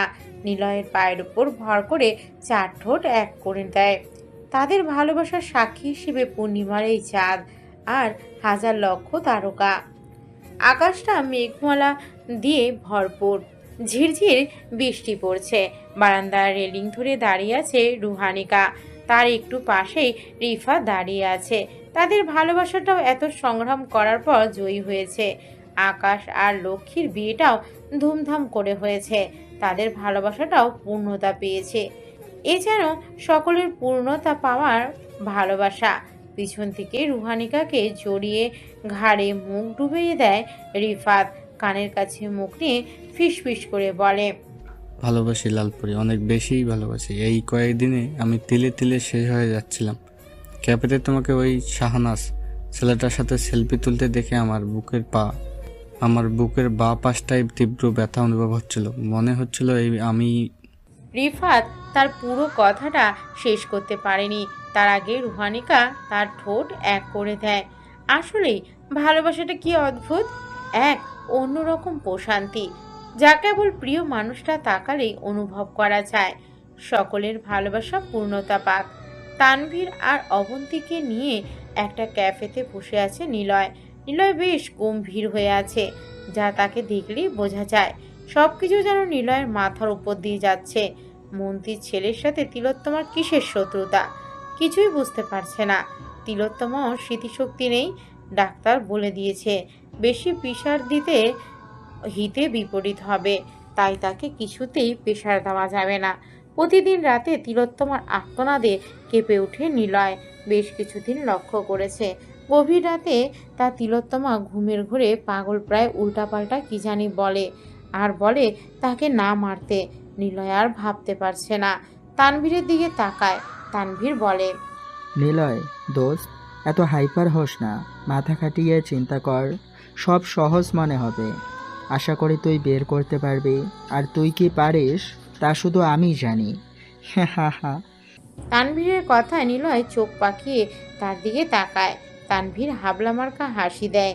তাদের এমন কাহিনী দেখে অবন্তী হেসে দেয়। এতক্ষণ অবন্তী তাদের কাণ্ড দেখছিল, তা ভুলে গিয়েছিল। অবন্তীকে লক্ষ্য করে নিলয় বলে, অবন্তী, তুমি তো একজন ভালো মডেল, তোমার সাথে বেশ বড় বড় লোকেদের আনাগোনা। তা মন্ত্রীর ছেলে অর্ককে চিনো? অর্ক? হ্যাঁ, উনি প্রায় সময় আমাদের অফিসে আসে। সত্যি বলতে আমার সাথে লাইন মারার জন্য আসে, কিন্তু আমি পাত্তা দেই না। অবন্তীর মুখে তাকে পটানোর কথা শুনে তানভীরের চোখ লাল বর্ণ ধারণ করে, যেন চোখ দিয়ে আগুনের ফুলকি বের হবে। আসলেই ভালোবাসার মানুষটার সাথে অন্য কাউকে সহ্য করা খুবই কষ্টকর। মনে হয় এই আমাকে ছেড়ে চলে যাবে। তানভীরের অবস্থা দেখে নিলয় মৃদু হাসে। বন্ধু তার এই অবন্তী মেয়েটাকে একটুখানি বেশি ভালোবাসে। এই মেয়েটার জন্য আলিশান বাড়িঘর রেখে ফ্যামিলিকে রেখে পড়ে আছে। আরে তানভীর, একটা কথা কি জানিস? মধু যেখানে থাকবে পিঁপড়াও সেখানে হাজির হয়ে যাবে। এটাই বাস্তবতা। নারী যেখানে থাকবে ঘুর ঘুর করার জন্য কিছু পুরুষ নামে লুচু থাকবেই। তাই এত হাইপার হোস না। আমাদের গেম শুরু করার বিশাল একটা হাতিয়ার হলো। নিলয়ের কথায় তানভীর আর কিছু বলল না, কারণ তার পুরোপুরি বিশ্বাস আছে নিলয়ের উপর।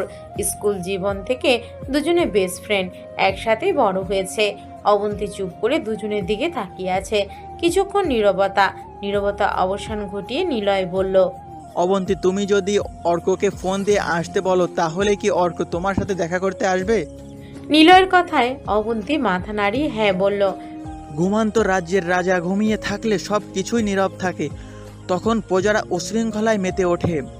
তখন শক্তিমানরা হয়ে ওঠে শাসক আর শক্তিহীনরা শাসিত। ঘুমান্ত রাজা জাগ্র হওয়ার সময় চলে এসেছে। রাজার রাজ্যের রাজা দাবানলের সামনে টিকে থাকা মুশকিলই নয়, অসম্ভব হবে। হা হা হা হা। তানভীর, কালকে রাতে মিশন রেডি কর, সাইকোগিরি দেখাবো। হি হা হা হা। কথাগুলো বলে নিলয় চলে যায়। তানভীরের মুখে লেগে থাকে রহস্যের হাসি। অবন্তীর সব মাথার উপর দিয়ে যায়। কিলার ছেলেটা সব ইনফরমেশন বের করেছি। নাম নিলয় মাহমুদ। বিভিন্ন দেশে তাদের পারিবারিক ব্যবসা আছে। খুবই গম্ভীর আর ভয়ঙ্কর। কারোর সাথে তেমন কথা বলে না। ওই দিন বর্ষণের রাত থেকে নীলাদি তাকে তার বাড়িতে রেখেছেন। আপাতত এইটুকু। রুবেলের কথায় কিলার মুচকি হাসলো। তার মানে রাজা এখানে নিজের ফ্যামিলিও বানিয়ে নিল। কি রাফিয়ান জগতের নিকৃষ্ট খেলা! কে কখন কোথায় যায় বলাই মুশকিল। আবার খেলা হবে, হয়তো খেলাটা ভিন্ন হবে। রক্তের স্রোত বহমান নদীর সাথে মিলে যাবে। তাজা রক্তের গন্ধটা আবার বিদ্ঘুটে রূপ ধারণ করবে। ঢাকা ভার্সিটির সামনে বেদরমভাবে একজন পাগলকে পিটাচ্ছে। পাগলটার শরীর থেকে দুর্গন্ধ বেরোচ্ছে। মাথা ভর্তি চুল, মুখ ভর্তি দাড়ি, কাপড়গুলো একেবারে নোংরা। পাগলটাকে পিটিয়ে আধমরা করে দিয়ে চলে যায়। পাগলটা কাতর হয়ে শুয়ে আছে মাটিতে। একটা ছেলে দৌড়ে এসে পাগলটাকে টেনে তুলে। পাগলটা আবছাভাবে তাকিয়ে পানি চায়।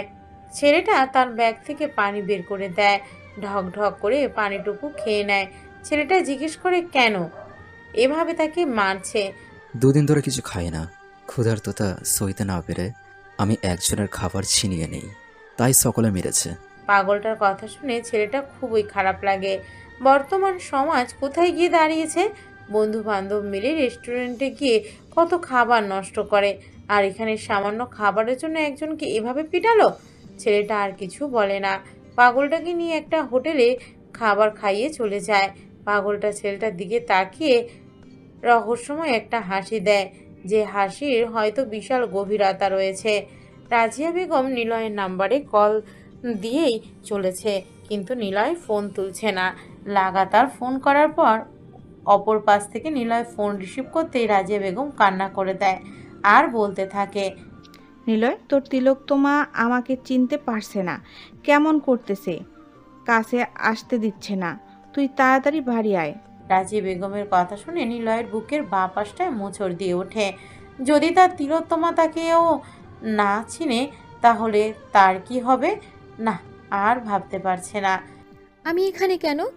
আমার মা, আমার বাবা, রুহি, তারা কোথায়? তোমরা কে? তোমরা তাদের মেরে দিয়েছো, তাই না? আমাকে তাদের কাছে নিয়ে চলো। তোমরা তাদের মেরে দিয়েছো, সবাইকে মেরে দিয়েছো। কথাগুলো বলে কান্নায় ভেঙে পড়ে তিলোত্তমা। নিলয় হন্তদন্ত হয়ে রুমে প্রবেশ করে। দেখে সমগ্র রুমে জিনিসপত্র ছড়িয়ে ছিটিয়ে পড়ে আছে, আর খাটের মাঝ বরাবর তার তিলোত্তমা হাঁটু ভাঁজ করে কান্না করছে। নিলয় মৃদু আওয়াজে ডাক দেয়, তিলোত্তমা। তিলোত্তমা কথাটা কর্ণপাত হতেই চোখ মেলে তাকায়। সামনে দেওয়ালে হেলান দিয়ে থাকা পুরুষটিকে দেখে দৌড়ে ঝাঁপিয়ে পড়ে তার বক্ষে হাউমা করে কান্না করে দেয়। ফুপিয়ে ফুপিয়ে বলে, মিস্টার সাইকো, আপনি কোথায় ছিলেন? আমার আপনাকে দরকার, খুব করে দরকার।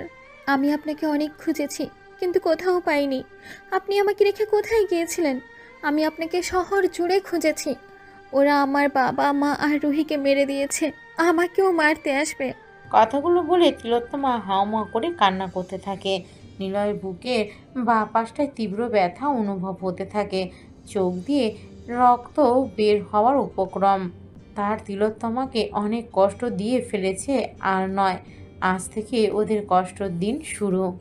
তিলোত্তমার মিস্টার সাইকো আসছে। আকাশটা মেঘ দিয়ে সাজানো। সকালের শীতলতায় পরিবেশটা বেশ। সকালের প্রকৃতিগুলি অসাধারণ। সৃষ্টিকর্তা সৃষ্টি সম্পর্কে জানতে হলে সকালের সৌন্দর্য উপভোগ করলেই বোঝা যায় সৃষ্টিকর্তা কিভাবে আমাদের জন্য তার সৃষ্টি জগৎ রচয়িতা করেছে। এই কনকনে ঠান্ডায় সকাল সকাল একজনের ফোনে লাগাতার কল বেজে চলেছে। তার কোনো হুঁশই নেই, পরম সুখে ঘুমাচ্ছে। ফোনের আওয়াজে একজন মহিলা ছুটে আসে রুমে, দরজা ধাক্কা দিয়ে বলতে লাগে, মহারানীর এখন ওঠার সময় হয়নি? বলি বাজে কটা, সে খেয়াল আছে? বাপ যেমন মেয়েটাকেও তেমন বানিয়েছে, আদর দিয়ে দিয়ে বাদরে পরিণত করেছে। নীলিমা বেগমের চিল্লানো শুনে নীলাদ্রিতা আর শুয়ে থাকতে পারেনি। হুড়মুড়িয়ে পাশ থেকে ফোনটা হাতে নিয়ে দেখে 100+ কল, তাও সেটা রুহির ফোন থেকে করা। চোখ কুচড়িয়ে ফোনে তাকিয়ে দেখে 9টা প্রায় বাজে। লাফিয়া বিছানা থেকে উঠে দরজা খুলে দেখে নীলিমা বেগম কোমরে হাত দিয়ে দাঁড়িয়ে আছে। মাকে দেখে নীলাদ্রিতা উল্টো রেগে বলে, তোমরা কেউ আমাকে ভালোবাসো না। কত বেলা হয়ে গেছে, আমাকে ডাকোনি। এখন আমার ভার্সিটি, সরো তুমি।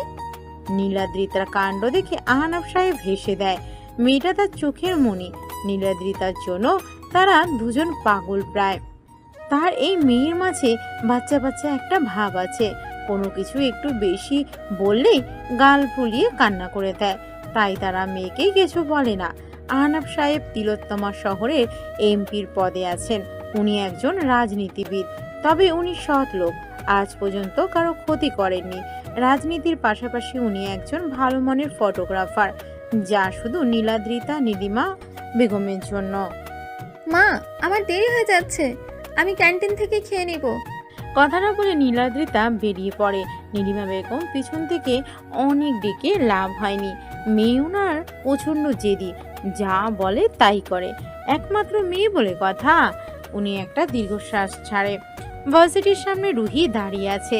নীলাদ্রিতার জন্য তাকে প্রায় সময় এখানে দাঁড়িয়ে থাকতে হয়। একটু পর নীলাদ্রিতা আসতেই রুহি চোখ গরম করে তাকিয়ে বলে, তোকে কতবার কল করেছি, তুই এত কেয়ারলেস কেন নীলাদ্রিতা? প্রতিদিন হাজারখানি কল দিয়ে তোকে ক্যাম্পাসে আনতে হয়। রুহির কথায় নীলাদ্রিতা একগাল হেসে বলে, জানেমান, তুই আমার জন্য অপেক্ষা না করলে কে করবে? তুই না আমার জানেমান। নীলাদ্রিতার কথায় রুহি কি বলবে ভেবে পায় না। এভাবে প্রত্যেকবার তাকে ব্ল্যাকমেল করে। তারপর দুজনের মাঝে অনেক ভাব।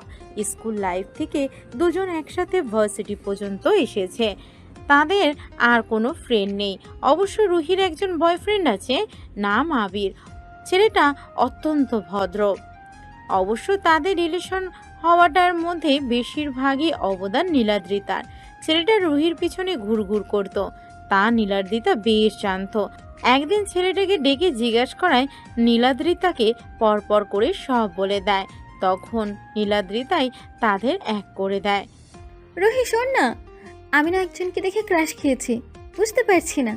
এক দেখাতে আমার মনের মাঝে তার জন্য ফিলিংস চলে এসছে। ঘুমাতে গেলে তার বৃষ্টিময় মুখটা ভেসে আসে। বল কি করব?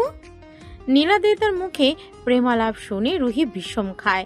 রুহি এটা কাকে দেখছে যে প্রেম ভালোবাসার ধারে কাছে নেই? তার মুখে আরেকজনের জন্য এমন কথাবার্তা শুনে বিষম না খেয়ে পারল না। রুহি তড়িঘড়ি করে বলে, লাইক সিরিয়াসলি, আমি কি ঠিক শুনতেছি? নীলাদ্রিতা নীলার মুখে ভালোবাসার নাম? তা ছেলেটার বর্ণনা শুনতে পারি কি? নীলাদ্রিতা রুহির দিকে চোখ পাকিয়ে তাকায়। তবে রুহি সত্যিটাই বলেছে। আজ পর্যন্ত কোনো ছেলের নাম পর্যন্ত সে বলেনি, আর আজকে এক ছেলেকে নিয়ে ফিলিংস বলে দিল। নিজের উপর রাগ হচ্ছে ভীষণ, তবুও কৌতূহল দমিয়ে রাখতে পারেনি। তার স্বপ্নের নায়কের বর্ণনা দিতে লাগে। সুঠাম দেখি যুবক, জিম করা বডি, ঠোঁটগুলোতে লাল আভা, চোখের মণিগুলোতে হালকা বাদামি ভাব। এক কথায় চোখ ফেরানো মুশকিল। নীলাদ্রিতার মুখে এমন বর্ণনা শুনে রুহি অবাক হয়ে যায়। তার বান্ধবী ছেলেটার প্রেমে হাবুডুবু খাচ্ছে, তার বুঝতে বাকি নেই। তানভীর, আমি আমার মনের রানীকে পেয়ে গিয়েছি। আমি যে শহরটাকে ঘৃণা করতাম, যে শহরটাকে গেলে নিজেকে ধুলো মিশ্রিত মনে করতাম, যে শহর থেকে পালিয়ে বেড়াতাম, সে শহরে আমি আমার ভালোবাসাকে খুঁজে পেয়েছি। আমি ধুলো মিশ্রিত শহরে আমার ভালোবাসা, আমার তিলোত্তমাকে খুঁজে পেয়েছি। আজ থেকে তিলোত্তমা শহরে সকল ব্যবসার ডিল আমি করব। রিফাত দাদাভাইকে বলে দিস। নিলয়ের কথায় তানভীর হেসে দেয়। তার গম্ভীর বন্ধুটাও প্রেমে পড়েছে অবশেষে। তানভীর আর কিছু বলে না, মুচকি হাসি দিয়ে চলে যায়। মন্ত্রী ইশাক বসে আছেন সোফায়, বেশ চিন্তিত মনে হচ্ছে। ছেলেটা তার একেবারে উচ্ছৃঙ্খল হয়ে গেছে, এখন আর তার নিজের আয়ত্তে নেই। রাতভর বাহিরে চলাচল করে, বাজে নেশায় নিয়ে গেছে। উনি একজন ভালো মানুষ, কিন্তু ছেলেটা এমন হলো কেন? আর কিছু চিন্তা করতে পারছে না। স্ত্রীকে কতগুলো কথা শোনায়। তোমার জন্যই আজ তোমার ছেলেটা এমন হয়েছে। তোমার ছেলে তোমার আশকারা পেয়ে পেয়ে আজ আমাদের কথা অবাধ্য। এতদিন বুঝবে আর ছেলের করা কাজের জন্য হাহাকার করবে, সেদিন আসতে আর বেশি দেরি নেই। ইশাক সাহেব কথাগুলো বলে উপরের রুমে চলে যায়। ওনার স্ত্রী ছলছল চোখে তাকিয়ে থাকে। ছেলেটা আসলেই তাদের হাতের বাহিরে চলে গেছে। উনিও একটা দীর্ঘশ্বাস ফেলে উপরের রুমে চলে যায়। অর্ক, আজকে ভার্সিটিতে দুজন হট ফিগারের মাল দেখেছি। আমার চোখ ছানা বাড়া, এত হট এর আগে দেখিনি। আমার চাই এটা কি? শিহাবের কথায় অর্ক ড্রিঙ্কস করা অবস্থায় তাকায়, লোভাতুর ভঙ্গিতে হাসি দেয়। তার মানে কালকেই তাদের মিশন। তারা বাড়ি বসে মাতলামো করতে ব্যস্ত। মন্ত্রীর ছেলে বলে কথা, ভিআইপি মানুষ। রাত প্রায় 2টা ছুঁই। নিলয় হাতে সিগারেট নিয়ে আকাশের দিকে তাকিয়ে আছে। আজ আকাশটার মাঝে হাজারো তারকা খেলে করতে ব্যস্ত। আকাশের দিকে তাকিয়ে তারা গুনায় আর সিগারেট টানায় ব্যস্ত সে। সেদিন থেকে তার তিলোত্তমাকে দেখছে। ওই দিন থেকেই বুকের ভিতর যেন হাতুড়ি দিয়ে আঘাত করছে কেউ। ফার্স্ট লাভ মনে হয় এমনই হয়। চোখ বন্ধ করলেই তিলোত্তমার বৃষ্টি ভেজা মায়াবী মুখটা তার সামনে ভেসে ওঠে। অবশ্য সে তার তিলোত্তমার বায়োডাটা বের করে ফেলেছে। তিলোত্তমার আব্বু তিলোত্তমা শহরের এমপি, নাম আফতাব সাহেব। তার ব্যাকগ্রাউন্ড সবই তার জানা। ভালোবাসার মানুষটাকে এক পলক দেখার জন্য নিলয় তিলোত্তমা শহরে থেকে যায়। প্রতিদিন তিলোত্তমাকে দেখার প্রয়াসে ভার্সিটির সামনে যায়, যা সবার আড়ালে। আকাশের দিকে তাকিয়ে নিলয় বলে ওঠে, আকাশ, তোকে সাক্ষী রেখে বলতেছি, তিলোত্তমা শুধু আমার। তিলোত্তমাকে পাওয়ার প্রয়াস আমার কোনোদিনই যাবে না। নিলয়, তিলোত্তমা আমার ভালোবাসা, আমার আবেগ, আমার সব কিছুই তাকে ঘিরে হবে। অতি তাড়াতাড়ি তিলোত্তমাকে আমার করে নিব। কথাগুলো বলে নিলয় ছাদ থেকে নেমে নিচে চলে যায়। রুহি আর নীলাদ্রিতা ভার্সিটিতে প্রবেশ করবে এমন সময় ফুটপাত থেকে একজন পিচ্চি ছেলে দৌড়ে তাদের সামনে আসে আর বলতে লাগে, নীলাপামণি, আপনার জন্য এটা। ছেলেটার দিকে তারা দুজনে ঘুরে তাকায়। ছেলেটার হাতে একগুচ্ছ গোলাপ ফুল আর তার নীলাদ্রিতার দিকে ধরে রেখেছে। নীলাদ্রিতা আর রুহি বেশ অবাক হয়, কারণ তাদের মাঝে কেউ নীল না। আর নীল তো ছেলেদের নাম। তাদের ভাবনার মাঝে ছেলেটা বলে ওঠে, আফামণি, আপনার জন্য এগুলো একটা ভাইয়া বলেছে আপনাকে এগুলো দিতে। বলেছে নীল কালারের কাপড় পরা আপুটাকে দিতে। আর এখানে আপনি ছাড়া আর কেউ নাই, তাই এগুলো আপনার। কথাগুলো বলে ছেলেটা নীলাদ্রিতার হাতে ফুলের গুচ্ছ ধরিয়ে দিয়ে চলে যায়। তারা দুজন এতক্ষণ ঘোরের মধ্যে ছিল। হুঁশ ফিরতে ফিরতে ছেলেটা চলে যায়। নীলাদ্রিতা ফুলগুলোর দিকে ভালো করে তাকায়। ফুলের বুকের সাথে একটা চিঠি। নীলাদ্রিতা চিঠিটা খুলে, প্রিয় তিলোত্তমা, হয়তো বলবেন আমি তো তিলোত্তমা না, তবে আপনি কি জানেন আপনার নামটা আমি তিলোত্তমা রেখেছি। এই ধুলো মিশ্রিত শহরে আপনি আমার তিলোত্তমা। আপনার বৃষ্টি ভেজা মুখ পানে তাকিয়ে আমি আমার অতীত, বর্তমান, এমনকি ভবিষ্যতও ভুলতে বসেছিলাম। আপনার মাঝে আমি নিজেকে হারিয়ে ফেলেছি। আপনাকে আমার খুবই দরকার। আপনার মায়াবী মুখ আমার হৃদয়টাকে ঘায়েল করে দিয়েছে। আপনার ডাগর ডগর আঁখি যুগল আমাকে আপনাতে নিঃশক্ত করে দিয়েছে। আপনি হবেন আমার ভালো লাগার কারণ। আপনি শুধু আমার। আর হ্যাঁ, নীল ড্রেসে আপনাকে পরে ন্যায় লাগতেছে। এত সাজুগুজু করিয়েন না, তাহলে অন্যেরা নজর দিবে আর আমি তা মানতে পারবো না। আপনি আমার তিলোত্তমা, শুধুই আমার। ইতি ধরে নেন আপনার জন্য সাইকো। চিঠিটা পড়ে নীলাদ্রিতার চোখ চড়ক গাছ। এটাতে ভালোবাসা প্রকাশ করলো নাকি থ্রেট দিল বুঝতেই পারেনি। নীলাদ্রিতার কাছ থেকে চিঠিটা নিয়ে রুহি পড়ে মাথায় হাত দিয়ে বলতে থাকে, নীলাদ্রিতা, তোকে থ্রেড দিল নাকি প্রেমের প্রস্তাব দিল বুঝতেই পারছি না। যাই বলিস, লেখাটার গভীরতার মনে হচ্ছে বেশ। তাদের দুজনের কথার মাঝেই হুট করে একটা ছেলে এসে নীলাদিতার সামনে হাঁটু ভাঁজ করে বলতে লাগে, আমি তোমাকে প্রথম দিন থেকে ফলো করতেছি, তোমাকে আমার ভালো লাগে, আই লাভ ইউ। ছেলেটার কথা শুনে রীতিমতো দুজন অবাক, কারণ মাত্র চিঠি আসা, আর এখন এই ছেলে প্রপোজ কিছুই বুঝতে পারছে না। নীলাদিত্যের ছেলেটাকে আর কিছু বলার সুযোগ না দিয়ে রুহিকে নিয়ে চলে যায়। এতক্ষণ ভার্সিটির বাইরে থেকে একজোড়া চোখ রক্তবর্ণ করে তাদের দিকে তাকিয়েছিল। আর তিলোত্তমাকে প্রপোজ করা, রাগে কচকচ করতে করতে গাড়ির কাছে আঘাত করে। পরক্ষণে কাকে যেন ফোন দিয়ে নিজ গন্তব্যে চলে যায়। জারুলতলায় বসে আছে রুহি আর নীলাদ্রিতা। ক্লাস শেষ করে দুজন সকালের কাহিনীগুলো মনে করে হাসছে। তাদের হাসির মাঝে আবির এসে হাজির। আবিরকে দেখে রুহি আরো জোরে জোরে হাসতেছে। পুরো ঘটনা খুলে বলে আবিরের সাথে হাসতে থাকে। নীলাদ্রিতার শরীর জ্বলে যাচ্ছে দুজনের হাসি দেখে। তোরা দুজন থামবি নাকি আমি চলে যাবো? রাগ করিস কেন, আমরা তো তোর প্রশংসা করতেছি। একদিনে দুজন তোকে প্রপোজ করলো। তার বলতে শালিকা কার দেখতে হবে না, একেবারে কিউটের ডিব্বা গুলোমুলো। কি তার মানে আমি অসুন্দর? আচ্ছা, আমি তো এখন পুরাতন হয়ে গেছি, তাই না? আবির বেচারা পড়ে গেল বিপাকে। কেন ছেলে নীলাদ্রিতাকে কিউট বলতে গেল? আবিরের মুখের ভাবভঙ্গি দেখে তারা দুজনেই হেসে দেয়। তাদের হাসাহাসির মাঝে হুড়মুড়িয়ে সকালে প্রপোজ করা ছেলেটা হাতে ব্যান্ডেজ, মাথায় ব্যান্ডেজ পরা আসে। দেখে মনে হচ্ছে ইচ্ছে মতো কেউ মেরেছে। ছেলেটার এই অবস্থা দেখে তারা আশ্চর্য, কারণ সকালেই তো ভালো ছিল। তাদের কাউকে কথা বলার সুযোগ না দিয়ে ছেলেটা বলে, আম্মু আমাকে মাফ করে দেন, আর জীবনে আপনার দিকে তাকানো দূরের এই ভার্সিটি ছেড়ে দেব। আপনার উনি ভয়ঙ্কর হায়না। এই নেন, এটা আমি আসি, আসসালামু আলাইকুম। কথাগুলো বলে ছেলেটা চলে যায়। তাদের তিনজনের মাথার উপর দিয়ে গেল।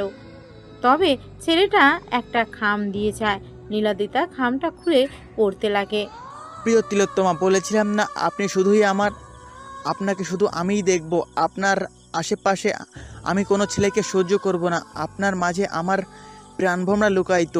আমি চাই না আপনার মন আমাকে ছাড়া অন্য কাউকে নিয়ে ভাবতে। আপনার ভালোবাসা শুধু আমার জন্য হওয়া চাই, আর কারো জন্য না। আমি চাই না আপনাকে নিয়ে কেউ চিন্তা পর্যন্ত করুক। আমি চাই আপনার আত্মা, আপনার মন, আপনার সব কিছুতেই আমি থাকি। আর আমি চাই আপনার মনের মাঝেই থাকতে। আর এই দুনিয়ার মধ্যে এমন কোনো জায়গা নেই আমি জীবিত থাকবো আপনাকে ছাড়া। আর এই ছেলে আপনাকে প্রপোজ করেছে, কিভাবে ছেড়ে দিই বলুন? তাই আজকে একটু দিয়েছি আপনার দিকে। কেউ চোখ বড় বড় করে তাকালেও তার চোখ উপড়ে দিব। আপনি শুধু আমার, শুধুই আমার।